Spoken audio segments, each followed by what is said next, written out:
Question number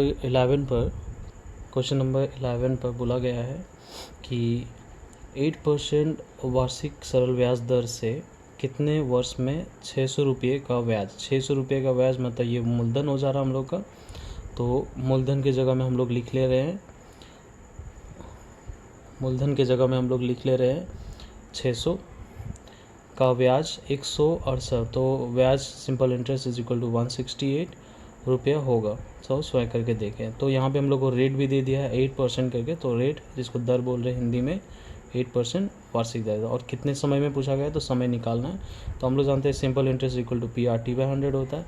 simple interest के जगह में जो हम लोग को ब्याज दिया हुआ 168 बैठा दिए, T के जगह में 600 और R के जगह में हम लोग का 8 और टाइम जो हम लोग को मालूम नहीं है तो T को T लिख रहे हैं और डिवाइडेड बाय 100। तो सिंप्लीफाई कर रहे हैं 168 जैसा वैसे रहेगा, यहाँ पे कैंसिल हो जा रहा है 6 8 जब 48 T, तो T का वैल्यू हो जा रहा है 168 के डिवाइड में 48 होगा। सिंप्लीफाई कर ले रहे 7/2 आ जा रहा है, जो कि 3/1/2 वर्ष लिखेंगे, या तो इसको सिंपली 3 वर्ष 6 महीना लिख सकते हैं हम लोग, है ना।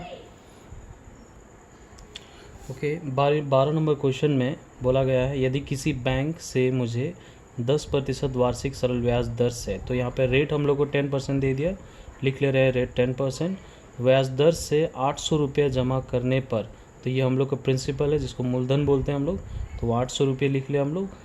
होने पर करने पर बोल रहे हैं मिश्रधन के रूप में, मिश्रधन मतलब अमाउंट होता है, तो मिश्रधन अमाउंट इक्वल टू 1200 रुपये प्राप्त हुआ, तो मैंने बैंक में कितने समय के लिए पैसा जमा किया। तो कितने समय मतलब समय निकालना है हम लोग को, तो ये चीज़ है। पहले ब्याज बराबर निकाल लेते। ब्याज होता है जब भी मिश्रधन और मूलधन दिया रहे, याद रखना है, जब भी मिश्रधन और मूलधन दिया रहे तो पहले हम लोग ब्याज निकाल लेते हैं फॉर्मूला लगा के, A-P होता है, अमाउंट का वैल्यू जो है और प्रिंसिपल का वैल्यू है, माइनस करके 400 आ जा रहा है।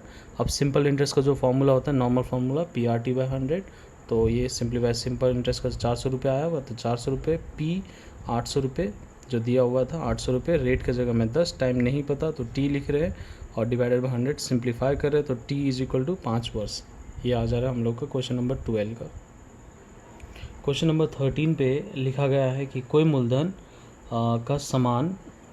के समान वार्षिक सरल ब्याज दर से 7 वर्ष का मिश्रधन 7100 हो रहा है रुपया, एवं उसी मूलधन का 4 वर्ष का मिश्रधन 6200 रुपये हो रहा है। तो मूलधन और वार्षिक सरल ब्याज दर कितनी है ज्ञात कर। तो हम लोग को यहाँ पे दो चीज़ निकालना है, एक तो मूलधन निकालने की मूलधन कितने हैं, और उसके जो वार्षिक सरल ब्याज दर मतलब रेट जो है वो भी निकालने हैं। तो दोनों को दोनों निकालने हैं। पहले जो दिया गया है उसमें हम लोग का दो शर्त है। एक है पहला कि वो जो मूलधन है वो 7 वर्ष में मिश्रधन इतना बन जा रहा है, तो ये लिखा मैंने पहली शर्त। मिश्रधन जिसको A1 लिखा गया है वो 6200 लिखे हैं हम लोग, और दूसरा समय T1 हम लोग लगा रहे हैं ये वाला 4 वर्ष 6200 रुपये, तो इसको पहली शर्त मान ले रहे हैं। और दूसरी शर्त जो है वो ये वाला मान ले रहे हैं जिसमें 7 वर्ष समय में मिश्रधन 7100 हो जा रहा है, ये लिख लिए। अभी क्या करते हैं हम लोग जानते हैं कि अगर ये समय जो 4 वर्ष है और ये 7 वर्ष है, तो 4 वर्ष से 7 वर्ष जाने में मतलब जिसमें 3 वर्ष लग रहा है, तो 3 वर्ष में ब्याज जो हो रहा है हम लोग ये चीज़ को इसके साथ अगर माइनस कर दे तो इसका मतलब 3 वर्ष का, जिसको 7 - 4 हो जा रहा है, वर्ष का ब्याज 7100 माइनस 6200 हो जा रहा है। तो इसको माइनस कर रहे हैं तो 900 आ रहा है। तो इसका मतलब एक वर्ष का जो ब्याज होगा 900 डिवाइडेड बाय 3 होगा, मतलब एक वर्ष में 300, एक वर्ष में जो ब्याज हो रहा है वो 300 रुपये का ब्याज हो रहा है। तो इसका मतलब हम लोग 4 वर्ष का निकाल लेते हैं कि 4 वर्ष में जो ब्याज कितना हुआ, तो 1200 रुपये, 4 × 300, तो ये 1200 रुपये निकले हम लोग का 4 वर्ष का ब्याज। अब हम लोग जानते हैं कि 4 वर्ष का ब्याज है 1200, 4 वर्ष का हम लोग जानते हैं मिश्रधन 6200 है, तो 4 वर्ष का मिश्रधन भी हम लोग को पता है और समय हम लोग को 4 वर्ष पता है। तो हम लोग जानते हैं कि जब भी ब्याज और मिश्रधन अगर हम लोग को पता रहे तो मूलधन बराबर होता है मिश्रधन माइनस ब्याज। तो यहाँ पे मैं इंग्लिश में लिख दे रहा हूँ, मिश्रधन मतलब A माइनस ब्याज मतलब सिंपल इंटरेस्ट। तो ये हम लोग का फॉर्मूला होता है मूलधन बराबर A माइनस SI। तो A मतलब 6200 है और SI जो हम लोग का आया 4 वर्ष में वो 1200 रुपये है, तो माइनस करके 5000 आ जा रहा है जो कि हम लोग का मूलधन था। तो ये हम लोग का पहला आंसर मिल गया। और दूसरा सिंपल इंटरेस्ट जो हम लोग नॉर्मली जानते हैं इसी 4 वर्ष का ही निकालते हैं। तो simple interest equal to PRT/100 होता है। सिंपल इंटरेस्ट मतलब ब्याज होता है, तो 4 वर्ष का जो ब्याज है 1200 रुपये रख दिए, ठीक है। और इक्वल टू प्रिंसिपल जो अभी निकाले हम लोग 500 रुपये, उसको यूज़ करते हैं। रेट हम लोग को नहीं पता रखना है, निकालना भी है, तो T इज इक्वल टू 4 वर्ष में हो जा रहा है बटा 100, और इसमें सिंप्लीफाई कर रहा है, और R इक्वल टू आ जा रहा है हम लोग का 6%। ओके, ये लाइन थोड़ा अच्छा से देख लेना, समझ जाएंगे। ये 14 नंबर क्वेश्चन में हम लोग को जो दिया गया है वो एक ही साथ अमल राय बैंक में 2000 रुपये एवं पशुपति घोष, तो यहाँ पे 2 व्यक्ति है, एक है अमल राय और दूसरा पशुपति घोष, लेकिन दोनों ही 2000 रुपये जमा कर रहे हैं। अमल राय बैंक में जमा कर रहे हैं और पशुपति घोष पोस्ट ऑफिस में जमा कर रहे हैं 2000 रुपये। अब दोनों ही 3 वर्ष के बाद वे मिश्रधन के रूप में, ये पहला जो मिश्रधन है वो अमल राय का है 3 वर्ष में, तो ये पहली शर्त में मैंने इन लोगों को लिख दिया है। पहली शर्त में अमल राय मूलधन कितना जमा कर रहा है 2000, समय 3 वर्ष लगा रहे हैं, मिश्रधन वो उसको कितना प्राप्त हो रहा है 2360, तो ये लिख दिया हम लोग। और दूसरी वाले शर्त में हम लोग लेते हैं पशुपति घोष को, तो ये कितना पैसा लगा रहे हैं 2000 रुपये, और इसका भी समय हम लोग का वही है 3 वर्ष, और इनको मिल रहा है मिश्रधन के रूप में 2480 रुपये, है ना। अब हम लोग क्या करते हैं, हम लोग को जो निकालने बोला गया है, तो बैंक एवं पोस्ट ऑफिस के सरल वार्षिक प्रतिशत ब्याज दर कितने होंगे, मतलब ब्याज दर हम लोग को निकालना है, मतलब रेट निकालना है हम लोग को। तो सबसे पहले इनका कर लेते हैं हम लोग अमल राय का। तो यहाँ पे मिश्रधन दिया है, मूलधन दिया है, तो हम लोग पहले ब्याज बराबर A माइनस P होता है, तो ये हम लोग यूज़ कर ले रहे हैं, जिसमें आ जा रहा है 360 रुपये। अब सिंपल इंटरेस्ट का जो फॉर्मूला हम लोग जानते हैं, तो simple interest equal to PRT/100, simple interest यहाँ पे 360 आया, प्रिंसिपल के जगह में 2000 रखते हैं, और इंटू R हम लोग को पता नहीं है, और टाइम के जगह में हम लोग 3 वर्ष लगा दे रहे हैं, बटा 100 है, सिंप्लीफाई कर रहे हैं, R का वैल्यू 6%। इसका मतलब पहली शर्त में जो अमल राय है उन्होंने बैंक में जमा किया, तो बैंक का जो दर है वो है 6%, तो ये पहला आंसर आ गया। दूसरा आंसर सेम उसी तरीके से किया गया है, ये है पशुपति घोष का, जो मूलधन इतना लगाए थे, समय 3 वर्ष लगा था, मिश्रधन इतना हुआ था, तो ब्याज इनका भी निकाल लेते, ब्याज बराबर A माइनस P होता है, ये लगा दिए। A जो है इनका मिश्रधन जितना है और मूलधन जितना है 480 रुपये ब्याज हो गया। सिंपल इंटरेस्ट का जो फॉर्मूला जानते हैं वही लिखे, सिंपल इंटरेस्ट की जगह में इनका आया 480, तो लिख दिए 480, प्रिंसिपल के जगह में 2000 है, रेट हम लोग को निकालने हैं, टाइम के जगह में 3 वर्ष, तो 3 वर्ष बटा 100 कैंसिल कर दिए, तो 480 बटा 60 R2 आ रहा है, तो R2 बराबर हम लोग का 480/60, सिंप्लीफाई कर रहे हैं 8%, तो ये आ जा रहा है पोस्ट ऑफिस के, तो ये बैंक के हो गए और ये पोस्ट ऑफिस के रेट हो गए। ओके, 15 नंबर है, बहुत सिंपल सा क्वेश्चन है। तो एक तांत समावय समिति यंत्र चालित तांत खरीदते समय 15,000 रुपये उधार की, और 5 वर्ष बाद, सॉरी ये 5 वर्ष है, तो 5 वर्ष बाद उसे उधार चुकाने के लिए कुल 22,125 रुपये देने पड़े, तो बैंक की प्रतिशत सरल ब्याज दर कितनी होगी। तो यहाँ पे अगेन रेट निकालना है, हम लोग को जो दिया गया है इतना रुपये उधार लिया गया है, इसका मतलब ये मूलधन है, तो मूलधन बराबर हम लोग लिख लिए 15,000 रुपये, और ये 5 वर्ष है, तो समय बराबर 5 वर्ष, और उसको कुल जमा करना पड़ रहा है, तो वो है 22,000, तो इसको मिश्रधन बोलेंगे, तो मिश्रधन लिख लिया हम लोग। तो हम लोग को दर निकालना है, तो सबसे पहले मिश्रधन और मूलधन दिया रहे, तो सिंपल इंटरेस्ट बराबर होता है A माइनस P, यहाँ पे हम लोग को 7,125 आ गया सिंपल इंटरेस्ट। अब फॉर्मूला है सिंपल इंटरेस्ट का PRT/100, सिंपल इंटरेस्ट का जगह में हम लोग रख दिए 7,125, P के जगह में 15,000, R हम लोग को निकालना है, टाइम हम लोग का 5 साल लग रहा है, सिंप्लीफाई कर रहा है, तो R बराबर आ रहा है 19/2, मतलब 9.5%, तो ये हम लोग का रेट हो जा रहा है 15 नंबर का।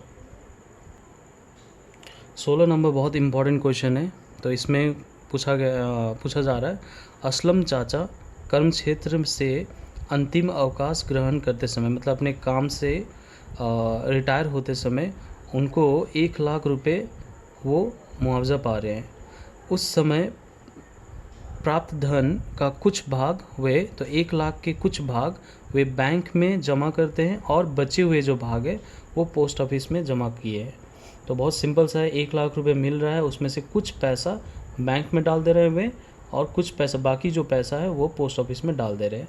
तो यहाँ पे बोला जा रहा है कि उनको जब ये दोनों काम करने के बाद, कुछ पैसा बैंक में और कुछ पैसा पोस्ट ऑफिस में डालने के बाद, ब्याज के रूप में उनको 5,400 सालाना मिल रहा है, ब्याज के रूप में 5,400 सालाना मिल रहे हैं। मतलब बैंक का भी जो ब्याज आ रहा है और पोस्ट ऑफिस का भी जो ब्याज आ रहा है, दोनों का मिला के 5,400 रुपये उनका हर टाइम इनकम हो रहा है। यदि बैंक व पोस्ट ऑफिस की वार्षिक सरल ब्याज दर बैंक का दे दिया है 5% और पोस्ट ऑफिस का 6% अगर दे दिया है, तो वे कितने कहाँ पैसा जमा किए थे वो हिसाब करके दिखाना है। तो यहाँ पे हम लोग मान ले रहे हैं कि बैंक में वे एक्स रुपये जमा किए थे, मतलब मान लेते हैं कि एक्स रुपये जमा किया था बैंक में, तो इसका मतलब जाहिर सी बात है पोस्ट ऑफिस में 1,00,000 माइनस एक्स रुपये जमा किए होंगे, मतलब जितना पैसा वो लिए हैं उसमें से एक्स माइनस करना होगा, तभी जाके वो पोस्ट ऑफिस में जमा किए होंगे। तो पहला शर्त है जिसमें मूलधन हम लोग ने एक्स माना हुआ है बैंक का, और दर जो है 5%, समय 1 साल का लेते हैं हम लोग, क्योंकि प्रति वर्ष का 5,400 करके ब्याज हो रहा है, तो सिर्फ साल का ही निकालना होगा हम लोग को इसमें। तो समय बराबर 1 साल दिया है, और सिंपल इंटरेस्ट जो है हम लोग का फॉर्मूला जानते हैं PRT/100, तो यहाँ पे लगा दिए 5x/100 आ जा रहा है, ये सिंपल इंटरेस्ट है बैंक के। अब उसी तरीके से हम लोग ने क्या किया दूसरी शर्त में, जहाँ पे पोस्ट ऑफिस में जमा किए थे, मूलधन हम लोग का 1,00,000 माइनस एक्स है, दर जो है 6% जो कि दिया गया था 6, समय 1 वर्ष का ही लेना होगा। इसमें भी सिंपल इंटरेस्ट का जो फॉर्मूला है PRT/100, तो इसमें P के जगह में 1,00,000 माइनस एक्स, R के जगह में 6, समय के जगह में 1/100 आ रहा है। तो ये हो जा रहे हैं हम लोग के सिंपल इंटरेस्ट, जो कि किसके हैं, ये हम लोग के पोस्ट ऑफिस के हैं, और ये सिंपल इंटरेस्ट किसके हैं, ये बैंक के हैं। अब क्वेश्चन में बोला गया है प्रश्नानुसार में कि दोनों के ब्याज है वो मिला के 5,400 आ रहे थे, तो इसलिए दोनों को प्लस कर दिए। तो इसमें हम लोग 5x/100 जो पहला वाला का है और दूसरा वाला, दोनों को हम लोग प्लस कर रहे हैं, बराबर 5,400 आ रहा है। इसमें हम लोग को 100 और 100 नीचे में है, तो एलसीएम सेम होने की वजह से ये जैसा है वैसे लिख रहे हैं, और इसमें 6 से ये गुना कर दे रहे हैं, तो ये 6 लाख हो रहा है, फिर 6 से x 6x और बराबर 5,400 आ रहा है। ऊपर में हम लोग 5x और माइनस 6x, तो माइनस x होगा, और ये 6 लाख जैसा है वैसे रहेगा। ये 100 5,400 से गुना होगा, तो इसमें 100 के साथ 5,400 गुना हो रहा है, मतलब 5,40,000 हो जा रहा है। अब ये x को सिंप्लीफाई कर रहे हैं, तो x बराबर जो है, x को एक ही तरफ रखें, ये संख्या को उधर किए, तो यहाँ पे हम लोग को माइनस हो जा रहा है, माइनस करके 60,000 आ रहा है। तो x हम लोग ने माने थे किसके, बैंक के, तो बैंक में हम लोग ने जमा किया है 60,000, उन्होंने असलम चाचा ने बैंक में 60,000 जमा किए, इसका मतलब बाकी बचा 40,000 जो है वो पोस्ट ऑफिस में जमा किए थे। तो ये दोनों लिख दिए हम लोग ने, बैंक में 60,000 रुपये जमा किए और पोस्ट ऑफिस में 40,000। बहुत इंपॉर्टेंट क्वेश्चन है और अच्छा क्वेश्चन है ये भी।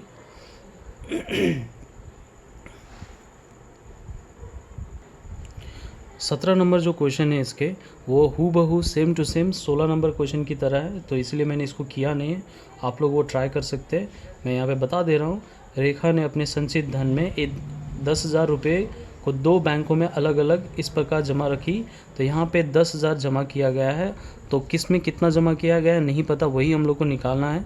तो मान लेते हैं जिस तरह से x एक जगह है, तो दूसरी जगह दूसरे बैंक में 10,000 माइनस x मानना होगा, और इसमें दोनों में समय है 2 वर्ष का, जहाँ पे हम लोग ने 1 वर्ष लिखा है वहाँ पे हम लोग को 2 वर्ष लिखना होगा, और दोनों के दर दिया गया है, एक जगह 6% और एक जगह 7%। तो और ब्याज के रूप में इनको कितने मिल रहे हैं, 1280, जिस जगह वहाँ पे 5,400 था, यहाँ पे 1280 है। तो सेम टू सेम आपको वही फॉलो करना है जैसे यहाँ पे किया गया है, बस 1,00,000 के जगह में 10,000 रहेगा और 5,400 के जगह में 1280 रहेगा, और दर जो है रेट 1 और रेट 2 यहाँ पे दिया है, रेट 1 6% और रेट 2 7%, समय के जगह में 2 वर्ष। ठीक है। 18 नंबर बहुत इंपॉर्टेंट है। तो 18 नंबर इसमें बोला जा रहा है कि किसी बैंक में 5% ब्याज दर से दीपू ने 15,000 जमा किए थे। तो पहली बार 5% बैंक दे रहा है ये तो, और इन्होंने जो दीपू बाबू ने 15,000 रुपये पहले जमा किए, करने के 3 महीने बाद, तो याद रखना है कि 3 महीने तक 15,000 चला है हम लोग का, है ना। तो 3 महीने के बाद वो 3,000 रुपये निकाल लेते हैं, तो 3,000 रुपये निकाल लेंगे 3 महीने के बाद। फिर उन्होंने क्या किया, एवं रुपये निकाल लेने के बाद 3 महीने के बाद फिर से 3 महीने के बाद वो 8,000 रुपये फिर से अपने अकाउंट में जमा कर देते हैं। तो दीपू बाबू कितना रुपया वर्ष के अंत में मिश्र धन के रूप में पाएंगे, तो आखिर में उनको कितना पैसा मिलेगा ये हम लोग को निकालना है। तो ब्याज के रूप में कितना मिल रहा है वो हम लोग को निकालना है ना। तो यहाँ पे हम लोग ने क्या किया, पहली शर्त है यहाँ पे, तो पहले 3 महीने का ब्याज। तो पहले 3 महीने में मूलधन तो उन्होंने 15,000 रुपये डाला था पहले ही, समय 3 महीने तक चला ये, है ना। तो 3 महीने तक 15,000 रुपये जमा ही था वहाँ पे। तो 3 महीने को हम लोग वर्ष में बदल दिए, 3/12 वर्ष हो गया। दर 5 वर्ष करके दिया, 5% करके दिया। तो सिंपल इंटरेस्ट ब्याज जो निकला वो है, सिंप्लीफाई कर लेते हैं, आप लोग ये भी कर सकते हैं PRT/100 वाला फॉर्मूला लगा के। तो यहाँ पे आ रहा है 187.50 रुपीज़ आ रहा है पहले 3 महीने का। उसके बाद उस 3 महीने के बाद फिर से क्या हुआ है कि दूसरी 3 महीने का जो ब्याज है, मूलधन जो है 15,000 तो अब रहेगा नहीं क्योंकि 3,000 निकाल चुके थे। तो 15,000 में से 3,000 माइनस करें, मतलब 12,000 रुपये अभी अकाउंट में जमा है। अब समय जो है 3 महीने का था, ये भी 3 महीने तक ये चला है। तो 3 महीने को हम लोग 3/12 कर दिए, जो वर्ष में आ जाता है। दर हम लोग को दिया हुआ है, इसमें सिंपल इंटरेस्ट निकाल रहे हैं। तो इसमें ब्याज कितना आ जा रहा है, 150 रुपये। अब क्या होता है, अब ये तो हो गया पूरा 3 और 3 6 महीने का किस्सा हो गया। अभी इन 3 मतलब ये 6 महीने के बाद उन्होंने क्या किया है, पैसे फिर से डाल दिए अपने अकाउंट में। तो अपने अकाउंट में अगर पैसा डाल दे रहा है तो तीसरी 6 महीने का जो ब्याज है, मूलधन जो है 12,000 रुपये तो अकाउंट में था, है ना। 3,000 निकालने के बाद 12,000 रुपये था। अब उस पर 8,000 इन्होंने डाल दिया, तो ऑब्वियसली ये बन गया 20,000 का, है ना। तो अभी 20,000 अकाउंट में है, और समय जो है वो 6 महीने तक ये अब रहेगा, क्योंकि 6 महीने तक उन्होंने कुछ नहीं किया, पूरा 8,000 डालने के बाद जैसा है वैसे छोड़ दिया। तो ये 6 महीने जो है वो 6/12 करके वर्ष लिख ले, दर 5% है। तो इसमें सिंपल इंटरेस्ट बराबर आ गया 500 रुपये। तो इसका मतलब कुल मिला के 1 साल में जो ब्याज आ रहा है वो इतना है पहली बार में, दूसरा इतना है और तीसरा इतना। तो तीनों को जोड़ दिए, कुल ब्याज हम लोग को इतना मिल रहा है। तो इसका मतलब मिश्र धन, तो यहाँ पे मैं लिखना भूल गया हूँ, मिश्र धन बराबर जितना हज़ार, मिश्र धन में पहले लास्ट वाला में 20,000 था, तो 20,000 के साथ हम लोग जोड़ देंगे 837.50, ये कुल ब्याज जोड़ देंगे। तो इसका मतलब इसका आंसर जो होगा 20,837.50 रुपये। तो ये आंसर हो जा रहे हैं, ठीक है ना। तो मिश्र धन के रूप में उन्होंने को इतना पैसा मिल रहा है। और ये 19 नंबर भी बहुत ज़्यादा इम्पॉर्टेंट है, तो इसको भी मार्क करके रखिएगा। इसमें बोला है रहमत चाचा एक मकान बनाने के लिए 12% वार्षिक सरल ब्याज दर से 2,40,000 रुपये बैंक से उधार लिए। तो इसका मतलब यहाँ पे 12% सरल ब्याज दर बैंक का है, तो बैंक के लिए मैंने दर लिख दिया यहाँ पे। और कितना ये ले रहे हैं, मतलब ऋण जो लिया जा रहा है वो 2,40,000 रुपये ले रहे हैं। उधार लेने के बाद 1 वर्ष बाद, तो उधार ले लिए हैं और उसके 1 वर्ष बाद, जैसे कि 2020 में उधार लिया गया है और 2021 में उन्होंने क्या किया है, मकान को 5,200 रुपये करके प्रति माह का भाड़ा दिया गया है। तो ठीक 1 साल के बाद, जो साल लिया गया है ऋण, उस साल को छोड़ के ठीक उसके दूसरे साल से उन्होंने 5,200 करके प्रति माह का दर से भाड़ा दिया गया है। तो बोल रहे हैं मकान भाड़ा से होने वाले आय, तो मकान भाड़ा से जो पैसा आते हैं उससे वे कितने वर्ष में उस ऋण को चुका सकेंगे। तो यहाँ पे हम लोग मान लेते हैं X वर्ष में वो ऋण चुका लेंगे। तो मान लेते हैं जैसे यहाँ पे 2020 बोल रहे हैं, तो ये समझ लीजिए 2020 की तरह है, तो ये X वर्ष है ना। तो ऑब्वियसली X वर्ष में अगर ऋण लिया गया है तो X-1 मतलब उसके 1 साल के बाद, इसलिए X-1 के बाद उन्होंने भाड़ा दिया गया है। तो वो बड़ा सोचना है यहाँ पे। तो पहले हम लोग X वर्ष मान लिए कि X वर्ष में ऋण चुका लिया गया है। तो मूलधन है P 2,40,000, दर दिया है 12%, समय X वर्ष मान लिए। तो simple interest equal to PRT/100, P के जगह में 2,40,000, रेट के जगह में 12, टाइम की जगह में X 100, सिंप्लीफाई कर रहा है तो 28,800 X आ जा रहा है। मिश्र धन जो है वो 2,40,000 प्लस सिंपल इंटरेस्ट, यही चुकाना पड़ेगा उनको, है ना। अब आता है मकान भाड़ा की जो आय है। तो मकान भाड़ा जो है लगाया कब गया है, जब X वर्ष में उन्होंने लिया है, दैट मीन्स X-1 वर्ष में उनको तब से वो भाड़ा लगा रहे हैं ना। तो इसीलिए X-1 जो है हम लोग ने समय यहाँ पे लिया है, और कितनी करके ले रहे हैं भाड़ा, 5,200 करके प्रति माह। तो 1 साल में गुना करना पड़ेगा 12, तो 5,200 के साथ 12 गुना किए, और कितने वर्ष तक, तो X- वर्ष तक, तो ये हम लोग का गुना हो रहा है, ये चीज़ तो यहाँ तक रख दिए हम लोग। अब क्या होता है कि यही पैसा उनको चुकाना होगा इसी से, तो इसीलिए हम लोग ये चीज़ लिख दिए यहाँ पे पहले, और ये वाला टर्म जो है उसको यहाँ पे लिख दिए। अब ये x से गुना किए यहाँ पे, और ये 6400 फिर 1 से भी गुना होगा तो यहाँ, और ये जैसा वैसे, ये जैसा वैसे, x वाला टर्म जो ये है और यहाँ पे है तो दोनों को एक तरफ लेके आया, और संख्या वाले सम को एक तरफ लेके आए, यहाँ पे माइनस हो जा रहा है और बराबर इन दोनों में प्लस हो जा रहा है, तो x बराबर जो आ रहा है वो 9 वर्ष आ रहा है। तो 9 वर्ष में वो पूरा अपना जितना भी ऋण है वो चुका पाएंगे। बहुत इंपॉर्टेंट क्वेश्चन है, मार्क करके रख लीजिए इसको। 20 नंबर क्वेश्चन, तो इस 20 नंबर क्वेश्चन में एकदम प्रैक्टिकल क्वेश्चन है। तो इसमें रथीन बाबू ने अपने 2 पुत्रियाँ, अपने 2 बच्चे हैं, उनके नाम अलग अलग एक बैंक में इस प्रकार जमा किए कि 18 वर्ष के उम्र में, तो 18 वर्ष के जो उम्र हो जाएंगे बच्चियाँ जब, तो उनको प्रत्येक को, मतलब दोनों बच्चियों को 1,20,000 रुपये प्राप्त होगा। तो जब तक 18 वर्ष नहीं होंगे तब तक उनको मिलेगा नहीं, जब तक 18 वर्ष होंगे तब तक उनको मिलेगा नहीं। तो 18 वर्ष होंगे तभी जाके 1,20,000 दोनों बच्चियों को मिलेंगे। तो बैंक की जो वार्षिक सरल ब्याज दर है वो 10% है, तथा पुत्रियों का उम्र जो है अभी करेंट वाला जो प्रेजेंट एज है वो है, पहला बड़ी वाली बच्ची की जो है वो 13 वर्ष है और छोटी वाली की 8 वर्ष है हो। तो प्रत्येक के खाते में उन्होंने कितना जमा है, तो उन्होंने जो रथीन बाबू जो है उन्होंने दोनों लड़कियों में कितना उनके खातों में कितने पैसा जमा किए ये निकालने हैं। तो मान लेते हैं पहले पुत्र के खाते में x रुपये जमा किए और दूसरी वाली की y रुपये में जमा किए। जैसे ये मान लेते हैं ये कोई हम लोग का रेहाना है और ये कोई हम लोग का सदफ है, ठीक है। तो पहली शर्त में जो मूलधन जो है, जैसा रेहाना को कितने रुपए जमा किए थे, x रुपये जमा किए हैं, और समय जो है उनको 18 वर्ष है, लेकिन अभी जो उनका एज है वो 13 साल की है। तो 18 में से 13 मतलब 5 साल उनका बैंक में ये चलेगा, तभी जाके 18 साल में उनको मिलेगा 1,20,000 रुपये। दर दिया है 10%, तो सिंपल इंटरेस्ट निकाल ले रहे हैं, x/2 आ रहा है। प्रश्न अनुसार हम लोग को पता है कि ये जो ब्याज है और साथ में जो मूलधन है ये दोनों जुड़ेगा तभी जाके 1,20,000 रुपये मिलेगा।